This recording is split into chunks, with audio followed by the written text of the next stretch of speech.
네, 오늘 예배당에 나와 예배드리는 여러분 주님의 이름으로 환영합니다. 네, 어제 연합속회 때 인사 나눈 말씀이지만 오늘 다시 한번 인사 나누겠습니다. 옆 사람, 앞집 사람과 인사 나누실 때 일주일 동안 보고 싶어 죽을 뻔했습니다. 이렇게 인사 한번 나눠보시기 바랍니다.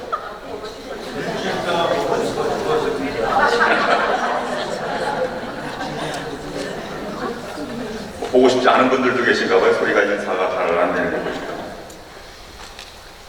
오늘 본문 말씀은 우리가 좀 피해갔으면 좋은 말씀입니다. 왜냐하면 끔찍한 사건이 기록되어 있는 말씀이기 때문입니다.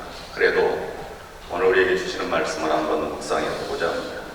이 감격적인 성령의 역사, 능력을 갖고 세워진 예루살렘 교회, 그 사람들이 모두 다 감격하고 감동을 받고 자신의 삶을 주님 앞에 드리며 또 세상에서 경험하지 못하는 가족과 같은 사랑의 공동체 또는 성령이 충만한 예루살렘 교회에 뜻밖의 일이 생기고 말았습니다.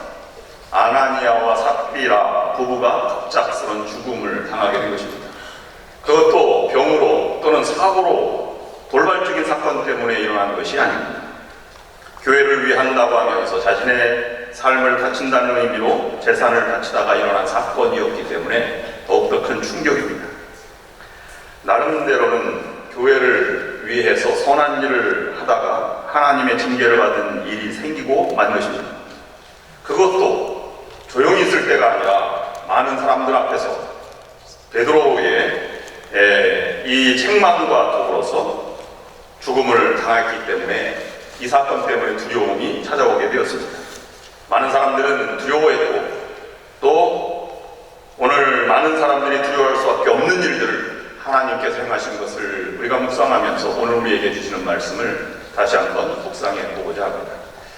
저는 이쯤에서 제 개인적인 이야기를 들려드림으로 말씀을 묵상해 보고자 합니다. 저는 신앙 1세대입니다. 우리 집안에서 처음으로 예수를 믿게 되었다는 의미입니다. 어머님이 급성위장병으로 40대 초반에 죽음의 고비를 넘나들 때 시골에 교회가 들어와서 개척이 되었습니다. 그 교회에 어머니의 병을 고쳐달라고 어머니와 함께 나간 것이 신앙생활의 첫 출발이 되었습니다.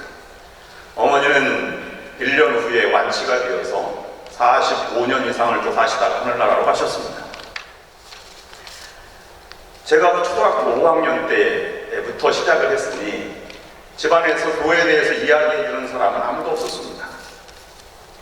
그래서 친척 중에 교회 다니는 사람이 없었기 때문에 교회 생활, 생리를 자세히 가까이 들을 기회조차도 없었습니다.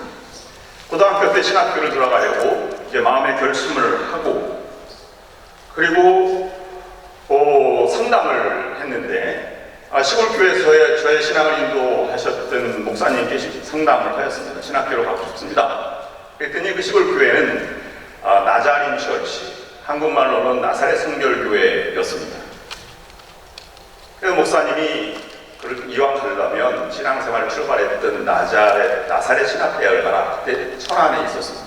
그래서 제가 조사를 해보니까 나사렛 신학교는 신학대학교인가가 나지 않은 문교부에서 학력 인정만 난 그런 일반 신학교였습니다. 이왕 가는 대학교를 가야지. 그래서 수원의 유학, 그 당시에 자취하면서 다녔던 교회가 수원 종로감리교회인데 아닌 걸 목사님께 제가 상담을 했습니다. 신학교를 가고 싶습니다. 그랬더니 신학교는 제1이 감리교 신학대학교지 거기를 가. 그래서 거기를 갔습니다.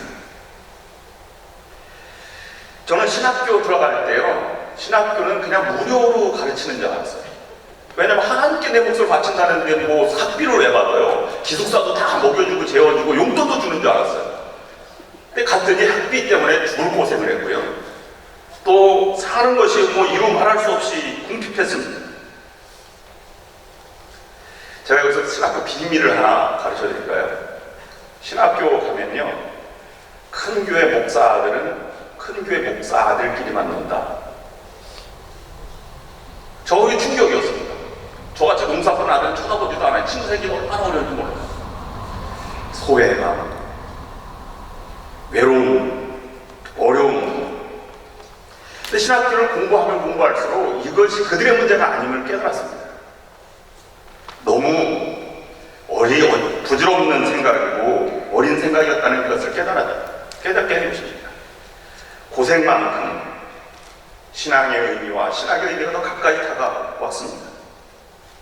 삶의 문제는 외부에서 오는 것이 아님을 그때부터 경험하게 된 것이죠.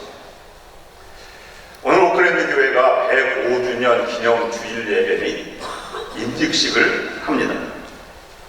제가 임직식을 하러 4시까지 갑니다. 교회에서 권사님, 장로님을 취임식을 하면 감동이로 말할 수 없습니다. 임직 심사를 하고 그 다음에 신앙 고백서를 들고 그 다음에 면접, 응답을 이제 한 30분, 1시간 이렇게 하게 됩니다. 그때만 느끼는 것은 모두가 임직 받으시는 분들이 거룩한 부담감을 느끼세요. 목숨이라도 바칠 각오, 대단한 신앙심을 보이게 됩니다. 그러나 임직하고 5년, 10년이 지나면 그런 분들 중에서 교회를 어지럽게 하는 분들이 계십니다. 왜 그럴까 생각해 보았습니다. 사람이 당연히 사람이니까 열정이 식어지고 그리고 교회는 사람들이 모이는 곳이니 그럴 수 있다고 말할 수 있습니다. 그러나 제가 깨달은 것은 그것은 세월의 문제, 사람의 문제가 아니었습니다. 지속적으로 훈련을 받고 자기 몸 바쳐 헌신하고 눈물을 흘려 기도하지 않으면 사람들은 당연히 그렇게 변질되게 되어 있다는 사실입니다. 오늘 본문을 통해서 우리는 이 아나니아 삽비라 사건을 보면서 몇 가지 생각해 보아야 할 것이 있습니다. 첫 번째 생각은 저는 나쁜 일도 아닌데 교회에 헌금하려고 하는 부부의 목숨을 거두어가신 하나님을 나는 이해 못하겠다는 것입니다. 나는 도저히 이해 못한다. 나는 그런 하나님을 믿지 못하겠다. 그런 잔인한 하나님을 나는 의지하지 않겠다. 라고 말하는 본문도 바로 오늘 본문입니다. 또 한 가지는 아나니아와 삽비라가 하나님의 벌을 받아서 지옥에 갔다는 생각을 하는 사람들이 있습니다. 여러분 한 번 잘못했다고 그것도 징계받았다가 지옥 갔겠습니까? 오늘 본문은 그런 본문이 아닙니다. 모세가 광야에서 하나님의 징계를 받게 되는데 그것 때문에 죽음을 맞이하게 됩니다. 백성들이 물을 달라고 하니까 반석에 불을 쳤는데 자기의 불을 2번을 쳤어요. 그랬더니 너는 가나안 땅에 들어가지 못한다. 너는 죽는다. 그래서 못 들어갔습니다. 그렇다고 모세가 지옥 갔습니까? 그렇지 않습니다. 오늘 본문을 좀 더 겸손하고 진지하게 묵상해 봐야 합니다. 예수를 좀 믿는다고 섣불리 결론 내리지 마시기를 바랍니다. 이 사건은 교회를 세우려고 하는 하나님의 마음과 의도와 거짓들이 들어오려는 사탄의 계획을 무너뜨리려고 하는 하나님의 방법을 우리에게 가르쳐주는 말씀입니다. 무엇이 문제였습니까? 아나니아 삽비라의 부부의 죽음을 올바르게 이해하기 위해서 먼저 이 사건을 정확히 본문을 들여다보아야 합니다. 이 부부가 죽임을 당한 이유는 물질을 온전하게 드리지 않았다는 것이 아니었습니다. 사도 베드로가 그런 점을 지적하지 않은 것을 보아도 우리는 분명하게 알 수 있습니다. 본문이 지적하는 가장 중요한 문제는 아나니아와 삽비라 부부가 자신의 소유를 팔아서 일부만 교회에 드리고서 다 드렸다고 하는 거짓말 때문이었습니다. 자신들이 드린 물질이 소유를 판 것 중에서 일부였다고 말했어도 전혀 문제가 될 일은 아니었을 것입니다. 그러나 아나니아 삽비라 부부는 소유를 팔아서 얻은 모든 물질을 다 드렸다고 사도들 앞에 공개적으로 선언했던 것이 책망과 죽음을 맞이하는 배경입니다. 문제는 그들이 드렸던 물질의 양이 있지 않았습니다. 그들의 거짓된 마음이 있었습니다. 문제는 그들의 변화된 마음이 아니라 변화된 마음을 거짓으로 포장한 것이 문제입니다. 문제는 물질이 아니라 그들 자신이었습니다. 물질을 통해서 자신들을 드러내고자 하는 세상적인 욕심이었고 그 욕심을 위해서 거짓을 사용하는 것입니다. 그것도 순간적인 거짓이 아니라 계획적이고 의도적으로 한 거짓이었기 때문입니다. 뿐만 아니라 그것은 하나님 앞에서의 거짓이요 성령의 충만하신 역사하심 가운데에서 거짓이었기 때문에 더 큰 문제가 있는 것입니다. 그렇다면 우리가 생각해 볼 것이 있습니다. 왜 거짓말을 했을까? 당연한 이유는 먼저 마음의 변화 때문이었을 것이라고 추측이 됩니다. 왜냐하면 오늘 본문 바로 앞절에 있는 사도행전 4장 37절 말씀에 이런 말씀이 기록되어 있기 때문입니다. 구브로의 가나안에서 난 레위족 사람이 있으니 이름은 요셉이라. 사도들이 일컬어 바나바라 번역하면 위로의 아들이라 하니 그가 같이 있음에 팔아 그 값을 가지고 사도들의 발 앞에 두니라. 이 바나바의 모습에 이 부분은 도전을 받은 듯 합니다. 그래서 처음에는 소유를 팔아서 다 바치리라고 마음을 먹었을 것입니다. 처음부터 속이려는 마음은 없었습니다. 모두가 다 재산을 팔아서 하나님 앞에 드리고 필요를 따라 각각 나누고 하나님만 바라보고 가는 이 공동체 안에 오래 시간이 많이 지나서 물질을 팔아놓고 그것이 얼마나 큰지 잘 알 수 없으나 그 물질을 바라보고 나서 보니까 하나님이 보이지 않고 물질이 보였다는 것입니다. 우리도 마찬가지입니다. 하나님을 바라보고 가는데 다른 사람이 비교의 대상이 보아요. 저 사람은. 아니면 내 자신이 보아, 내 자신이 보입니다. 그것도 아주 회개할 내 자신이 아니라 나도 먹고 살아야지 하는 자신의 욕심과 이익을 향한 마음이 생기고 마는 것입니다. 그 마음을 내려놓았으면 좋은데 내려놓지 못했습니다. 아직도 신령한 복을 향해서 막 가는 중에 나를 바라보고 나의 이익을 위해서 내 마음이 흐르는 것을 다잡지 못한 이 아나니아 삽비라 부부를 우리는 묵상해 보는 것입니다. 뿐만 아니라 바나바는 위로의 아들이라고 일컬을 만큼 별명을 얻을 만큼 사도들에게 유명인 사람이었습니다. 가는 곳마다 복음이 전해지는 곳마다 칭찬이 있었고 막 이렇게 지도자로 막 올라오는 중이었습니다. 바나바처럼 자신들도 높아지고 싶은 마음이 왜 생기지 않았겠습니까? 부러움과 시기심이 생겼습니다. 하나님의 일을 하는데 아주 작지만 사적인 마음이 파고 들어가고 있었던 것입니다. 하나님의 사람, 우리도 이렇게 하나님의 일을 하면서 사적인 마음이 들어갈 때가 한두 번이 아니잖아요. 적어도 교회 봉사하려면 이 정도는 해야지 라는 어떤 그런 자신감, 자만감에 빠지는 경우도 있고요. 그것도 못해? 라고 판단하는 경우도 있습니다. 아니면 이 정도는 그래도 하는 건 괜찮은 것이야 라고 하는 마음들도 어떻게 보면 사적인 마음들이라고 볼 수 있는 것입니다. 하나님께서 드리고 자신의 판단이 아니라 하나님이 판단하도록 이것을 양보하고 하나님을 바라보아야 하는데 그렇지 않은 것입니다. 하나님의 영광보다는 아직도 자신의 영광을 조금이나마 생각하는 부분이 남아있다고 하는 것입니다. 출애굽기 4장에 보면요, 모세를 하나님이 부르시죠. 모세를 불러서 어디로 보냈냐면 바로에게 보냅니다. 내 백성 이스라엘을 보내라. 그래서 바로가 자기 아내 사라와 아들 이삭을 데리고 애국으로 갔죠. 숫곳이라고 하는 지역, 숫곳인지 정확한 지역은 잘 모르겠습니다만 사흘 들쯤 갔을 때 하나님이 모세를 죽이려고 칼을 드셨습니다. 그때 사라가 자기 아들의 우먼거지 표피를 잘라서 모세의 발 앞에 던져서 이렇게 외칩니다. 이는 피난편입니다. 그래서 살기가 지나가고 하나님이 모세를 살려주는 장면이 나옵니다. 왜 하나님이 모세를 죽이려고 했을까요? 모세가 지금 애굽에 여행 가는 중입니까? 사지로 몰려서 하나님 말씀을 듣고 지금 내가 어떻게 될지 모르는 상황을 하나님 말씀을 듣고 가는 중입니다. 그것도 혼자 혈혈단신으로 가는 것이 아니라 피부치 같은 아들과 가족을 이끌고 지금 그 사명 감당을 지금 가고 있는 중입니다. 왜 죽이려고 하셨을까요? 아마 이전에 나는 절대 못 갑니다. 이럴 때 내가 아론을 같이 보내겠다. 이렇게 말해서 말을 다독였어요. 그래도 애굽으로 떠나는 이 모세의 마음속에는 가기 싫은 마음이 있었을 것입니다. 억지로 간다는 것이지. 하나님은 그런 지도자를 원치 않았던 것입니다. 그때는 살려줬지만 이것이 이런 생각들이 우리가 불현듯 막 일어나는 거예요. 어느 순간에도 내가 뚜껑이 열리지 않지만 내 마음속에 자꾸 자리 잡는 나에 대한 이기심과 욕심들이 자꾸 나를 파고 들어가는 모습들이 우리에게 간직하고 있다는 것입니다. 그래서 모세는 아내 사례 덕분에 살았지만 가나안 땅에 들어가서 내가 저놈들을 데리고 다시 광야에서 보내야 되는가?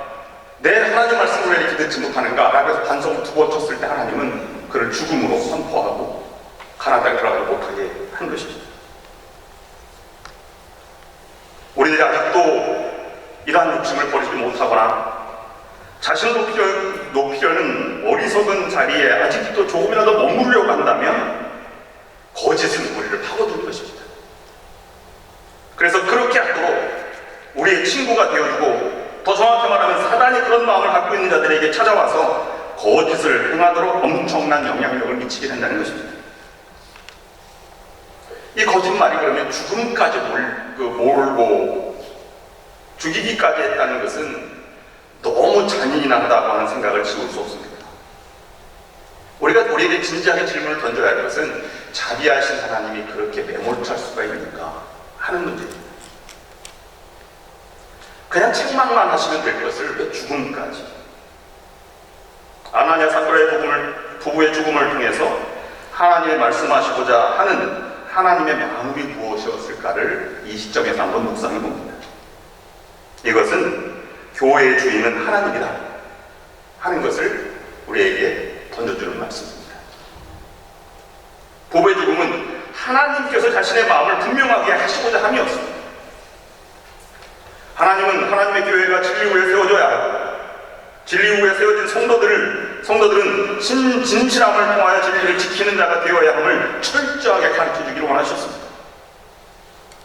진리이신 하나님과 거짓인 인간이 하나가 될 수 없음을 분명하게 보여준 것입니다. 교회도 뭐 그런 것이지 라고 하는 것에 타협을 하나님께서 원하지 않으셨다는 것입니다. 진리의 영과 거짓의 영이 함께할 수 없음을 하나님은 강력하게 교훈하신 것입니다. 하나님은 거짓이 사단에게 온 것을 다 알고 계시기에 하나님의 진실과 사단의 거짓이 함께 할 수 없음을 교회 시작부터 분명하게 하신 것입니다. 그렇게 해서 하나님은 하나님의 교회에 진리의 터전 위에 강하게 하시려고 하는 의도였습니다. 하나님이 이 땅에 제일 싫어하시는 것은 거짓이라고 하지 않습니까? 그래서 하나님은 거짓을 싫어할 뿐만 아니라 거짓과 함께 하실 수 없는 분이십니다. 왜냐하면 오늘 본문대로 모든 거짓은 사탄에게서 오기 때문입니다. 예수님께서도 이 사실을 분명히 말씀하셨습니다. 요한복음 8장 44절 말씀에 이렇게 말씀이 기록되어 있습니다. 너희는 너희 아비 마귀에게서 났으니 너희 아비의 욕심대로 너희도 행하고자 하느냐. 그는 처음부터 살인한 자요 진리가 그 속에 없으므로 진리에 서지 못하고 거짓을 말할 때마다 제 것으로 말하나니 이는 그가 거짓말자며 거짓의 아비가 되었습니다. 그래서 하나님은 거짓을 미워하시고 하나님의 교회의 시작의 때에 거짓을 허락하실 수가 없으셨고, 또한 그 사실을 하나님의 성도들에게 분명하게 말씀해 주신 것입니다. 또한 뿐만 아니라 하나님은 이 사건에 친히 간섭하심으로 하나님의 교회가 하나님의 손에 의해서 움직이고 있음을 보여주는 것이고, 더 나아가서는 하나님의 교회가 하나님의 손에 의해서 움직여야 함을 동시에 가르치려고 하셨던 것입니다. 건강한 교회를 위해서는 그 무엇보다도 하나님의 주권과 하나님의 뜻이 먼저 앞서야 합니다. 교회 주인은 하나님이요 교회의 주인이신 하나님의 손에 의해서 움직여야 하기 때문입니다. 바로 아나니아와 삽비라의 죽음은 이러한 하나님의 의도와 이유 때문이었습니다. 하나님께서 광야에서 성막을 짓고 공동체를 만드실 때 모세를 죽음으로 이끄셨듯이, 또는 가나안 땅에서 가나안의 약속의 땅에 들어가서 공동체를 이루어갈 때 아이성을 점령하는 중에 실패했을 때 이 아간의 범죄로 말미암아 아간이 죽음을 당하지 않습니까? 전쟁터에서 조그만 물건 하나 가져왔다고 해서 죽이기까지 해야 돼요. 아나니아 삽비라도 같은 하나님의 의도에서 지금 말씀하고 있는 것입니다. 하나님께서 죽음이라는 극단적인 방법을 사용하신 또 다른 이유는 거짓이 하나님 나라와 하나님의 공동체와 하나님의 백성들을 파괴하는 가장 강력한 힘이기 때문입니다. 사단이 사용한 단 하나의 도구는 거짓말이었어요. 에덴 동산에서 마찬가지죠. 사단이 사용한 것은 무엇입니까? 하나님은 이 열매를 먹으면 정령 죽는다라고 말했지만 이 열매를 먹으면 정령 죽지 않는다, 이렇게 분명히 반대로 얘기했던 것이 출발점입니다. 여러분, 초대교회가 가장 큰 두려워했던 것이 무엇인지 아십니까? 그것은 외부의 박해도 아니요, 교회 안에 싸움과 분쟁도 아니요, 배신도 아니었습니다. 가장 두려워했던 것은 이단들의 사설을 가지고 교회 안에 거짓으로 가르치는 거짓 사도들이 가장 두려운 존재였습니다. 오늘날 가장 중요한 사회 범죄나 아니면 모든 문제의 출발점은 거짓으로부터 출발한다고 보아도 과언이 아닙니다. 세상에 거짓이 정말 할 수 없다면 세상에 범죄는 존재하지도 않고 어떠한 문제도 악한 문제는 일어나지 않을 것입니다. 10계명 보아도 1계명부터 10계명까지 모두 거짓말을 못한다고 하면 우리가 10계명을 다 지킬 수 있을 것입니다. 그런데 모두 거짓말로부터 출발되는 것입니다. 세상도 거짓으로 가득 차 있고 사단이 그것을 이용하고 있는 현실을 바라보게 됩니다.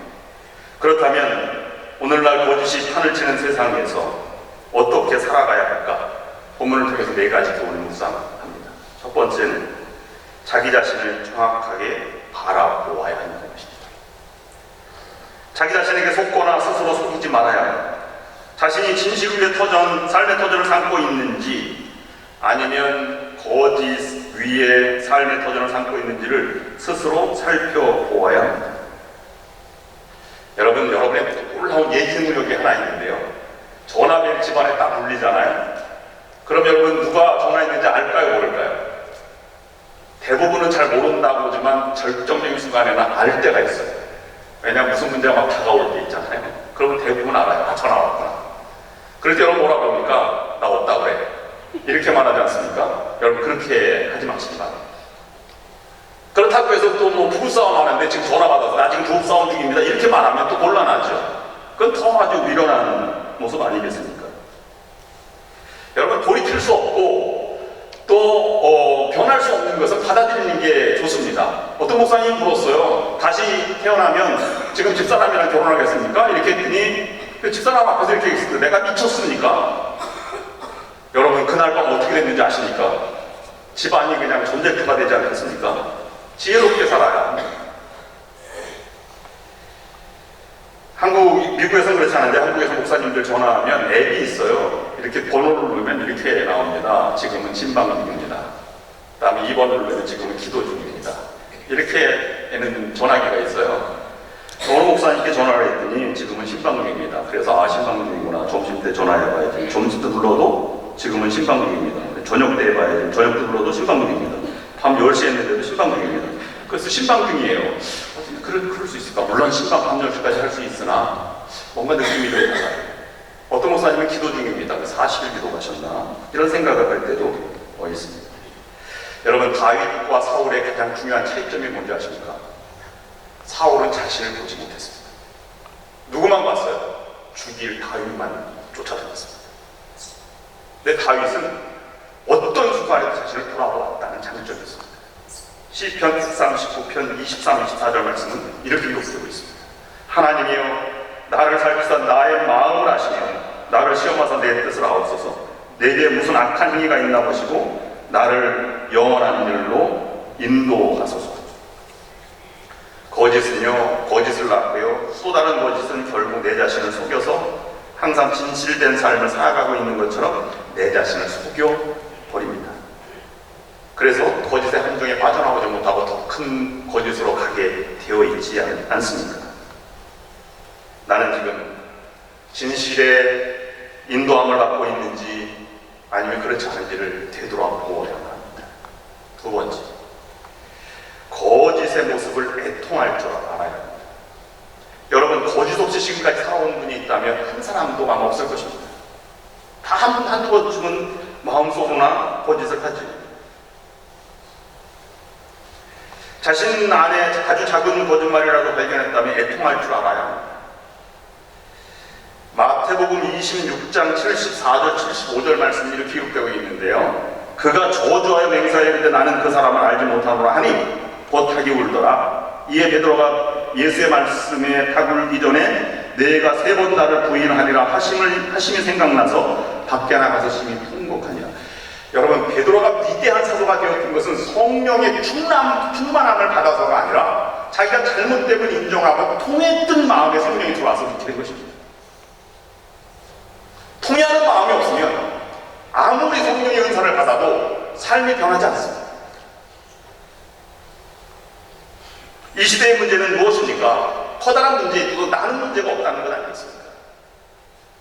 여러분, 적반하장이라고 도둑이 들어와서 도둑이야 라고 했는데 도둑이 몽둥을 들고 도둑이야 라고 외치는 이런 현실이 오늘 현실 아니겠습니까? 믿음의 사람은 달라요. 진리의 영을 거부하고 자신의 명예, 자신의 거짓의 영에 무릎을 꿇는 자신의 모습을 보고 마음을 찢고 옷을 찢고 통회할 수 있는 마음이 되어야 합니다. 밧세바를 범하고 그리고 통해있던 다윗이 지은 시편이 시편 51편인데요. 51편 10절 말씀이 이렇게 말씀하고 있습니다. 하나님이 어디에 속에 정한 마음을 창조하시고 내 안에 정직한 영을 새롭게 하소서. 하나님의 마음에 합한 사람은 죄를 범하지 않는 사람이 아닙니다. 죄를 범했어도 자신의 죄를 통회할 줄 아는 사람입니다. 세 번째는 거짓은 실패하게 만들지만 진실은 승리하게 만든다. 승리의 힘은 진실에 있다는 것입니다. 거짓의 반대는 사실이 아님을 여러분 기억하시기 바랍니다. 사실은 말이야, 이건 자기 사견이 들어간 것이기 때문에 사실은 세상에 존재하지 않습니다. 진실, 사랑을 담은 그 사건이 중요한 것입니다. 오늘 본문 뒤에 나오는 11절, 맨 마지막 절과 바로 그 이후에 나오는 13절까지 있는 말씀은 이렇게 기록하고 있습니다. 온 교회와 이 일을 듣는 사람들이 다 크게 두려워하니라. 사도들이 손을 통하여 민간의 표적과 기사가 많이 일어나매 믿는 사람이 다 마음을 같이하여 솔로몬 행각에 모이고 그 나머지는 감히 그들과 상종하는 사람이 없으나 백성이 칭송하더라. 거짓의 물결을 막아내고 진리 위에 굳건히 섰더니 사람들이 또다시 더 큰 감동이 있더라 하는 것입니다. 하나님은 슬며시 들어오는 사단의 괴계를 물리친 교회에게 그 후에 더 놀라운 일을 행하시고 계신 것입니다. 거짓은 패배하게 하는 힘이요 진실은 승리하게 하는 힘입니다. 그 믿음으로 진실의 힘을 우리의 삶에 적용해 보아야 할 것입니다. 잠언 11장 3절 말씀이 이렇게 기록하고 있습니다. 정직한 자의 성실은 자기를 인도하거니와 사악한 자의 패역은 자기를 망하게 하느니라. 마지막 네 번째는 우리가 하나님 말씀을 끊임없이 묵상하고 먹어야 한다는 말씀입니다. 시편 119편 11절 말씀에 내가 주께 범죄하지 아니하려 하여 주의 말씀을 내 마음에 두었나이다. 사도 바울은 믿음의 아들 디모데에게 디모데후서 3장 16절 이하에 이렇게 말씀하고 있습니다. 모든 성경은 하나님의 감동으로 된 것으로 교훈과 책망과 바르게 함과 의로 교육하게 유익하니 이는 하나님의 사람으로 온전하게 하며 모든 선한 일을 행할 능력을 갖추게 하려 함이니라. 나는 거짓말 안 해. 나는 진실만을 말해. 라고 말할 수 있습니다. 그러나 진실을 한다고 하는 것은 하나님을 끝까지 신뢰하고 하나님의 말씀을 끝까지 붙든다는 의미가 있습니다. 무소부재하시고 전지전능하신 하나님의 말씀이 하나님이 내 곁에 계속 계시다는 것이 깨어있는 것이요 그것이 승리하게 하는 그런 진실된 사람으로 만들어가는 길이라고 하는 것입니다. 그래서 오늘 베드로는 내가 성령을 속인 것이 아니라 하나님을 사람을 속인 것이 아니라 성령을 속였다. 그것 하나님의 거짓말한 것이다. 이렇게 말한 것이죠. 그렇게 말씀에 굳건히 서면 오늘 아나니아와 삽비라 둘 다 이 모의하여서 거짓말한 것인데요. 한 사람이라도 깨어 있었으면 이런 사태는 벌어지지 않았을 것입니다. 어떤 상황이라도 진실된 사람은 하나님을 의지하고 하나님 말씀대로 약속을 따라 살아가는 사람입니다. 어느 수도원장이 길가에 지나가는데 구걸하는 아이가 있었어요. 그 구걸하는 아이를 데려다가 수도원에서 길렀습니다. 근데 그 아이가 들어오고 나서부터 수도원이 이루 말할 수 없이 어지러운 거예요. 왜냐하면 기도할 시간도 뛰어다니고 노래 부르고 그 다음에 성경 공부하는데도 막 이렇게 어지럽혀서 수도승들이 도저히 수도를 할 수 없어서 수도원장에게 항의하고 데모하였습니다. 저 아이를 내보내라, 그렇게 요청하게 되었습니다. 수도원장은 내가 하루 기도해 보겠다라고 하고 기도하였습니다. 그리고 저녁 때쯤 새 한 마리를 가져다가 수도원에 있는 모든 사람에게 다 나눠줬어요. 그리고 이렇게 말했습니다. 아무도 보지 않는 곳에서 새를 죽여가지고 가지고 오라. 근데 그 어려운 일이 아니었습니다. 왜냐하면 수도원은 숲속으로 둘러싸여있는 곳이기 때문에 인적이 없었기 때문입니다. 그래서 수도승들은 다 새를 죽여서 가져왔습니다. 근데 소녀는 살아있는 새를 가지고 온 것입니다. 수도승들은 막 비난했습니다. 저런 수도원장의 말도 안 듣는 저런 아이가 어떻게 여기 있단 말입니까? 라고 말했습니다. 원장이 그 소년에게 물었습니다. 왜 새를 죽이지 않았니? 원장님, 아무리 찾아도 하나님의 눈을 피할 수 있는 곳이 없었습니다. 그 일로 누구도 그 소년을 비난할 수 없었습니다. 우리는 어떻게 살아가고 있는지 다시 한번 되돌아보아야 합니다. 하나님을 끝까지 신뢰하고 있는지. 지방에 어느 조그마한 이자리 교회를 섬기는 목사님이 있었습니다. 교회 문제가 생겼어요. 너무나 괴로워서 목사님은 짐을 싸가지고 기도에 올라가 40일 금식을 선포하고 40일 금식 기도를 들어갔습니다. 그래서 불행하게도 17일째 죽음을 맞이하게 되었어요. 그래서 기도하시다가 돌아가셨습니다. 그 목사님은 얕은 잔꾀를 부리지 않고 문제가 있을 때마다 말씀에 순종해서 기도로 풀려나가려고 하는 그러한 신실한 목사님이었습니다. 그런데 그에게 이런 비극이 일어난 것입니다. 목사가 세상을 떠나자 교회는 재정이 어렵다는 핑계로 아무것도 없이 사모님과 자녀들을 그냥 내몰았습니다. 나가주십시오, 사택에서.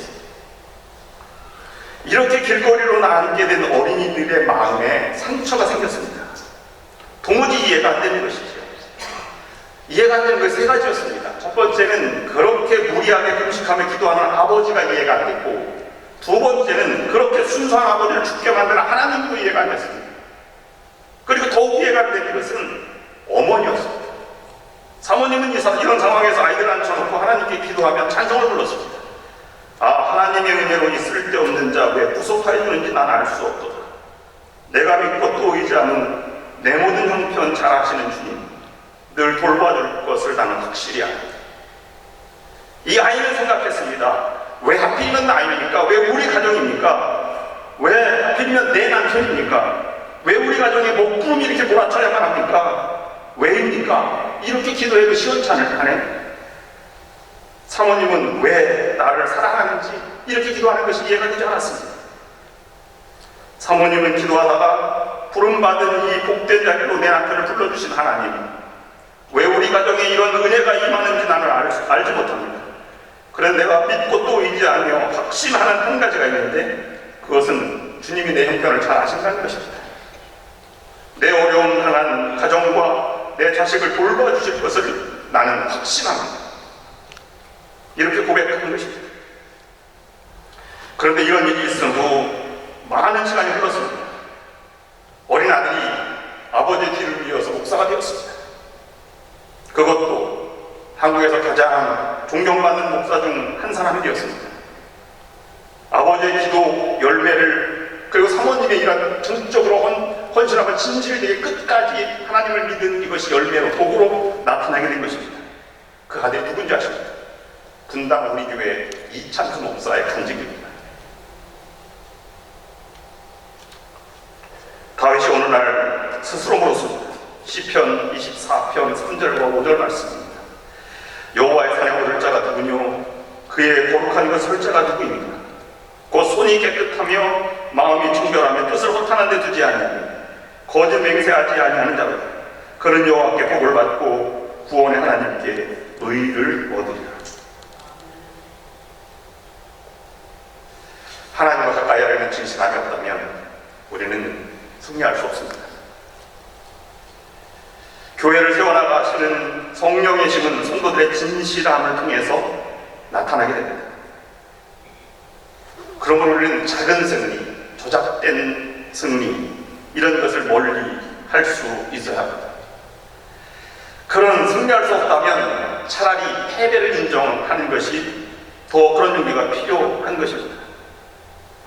거짓으로 얻어진 부요함보다 진실한 가난을 더 귀하게 여길 수 있어야 합니다. 무엇을 하든지 항상 진실의 자리를 떠나지 말아야 합니다. 어디에 있든지 진실한 입술을 우리가 가져야 하는 것입니다. 진실은 하나님이 우리에게 바라시는 가장 중요한 것입니다. 성도들의 마음과 교회, 그런 여러분들과 교회가 될 수 있기를 주님의 이름으로 축원합니다.